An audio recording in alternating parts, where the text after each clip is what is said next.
Plastic polythene ব্যবহারে বন্ধে কঠোর অভিযান ঘোষণার পরিবেশ উপদেষ্টার।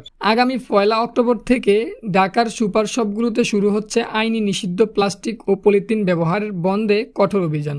এছাড়া 1 নভেম্বর থেকে কাঁচাবাজারেও এ অভিযান শুরু হবে বলে জানিয়েছেন বন ও পরিবেশ মন্ত্রণালয়ের উপদেষ্টা সৈয়দা রিজওয়ানা হাসান।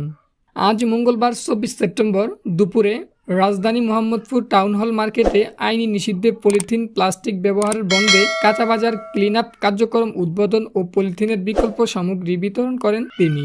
এরপর সাংবাদিকের সাথে মত বিনিময় সভায় অভিযানের বিষয়ে জানান উপদেষ্টা। সৈয়দা রেজওয়ানার জানান, ঢাকা থেকে শুরু হলেও পরবর্তী সারা দেশে এ অভিযান পরিচালিত হবে। উপদেষ্টা বলেন, আগে বারবার বলার পরও যারা এখন পলিথিন উৎপাদন করেন তাদের প্রতি কঠোর হবে প্রশাসন।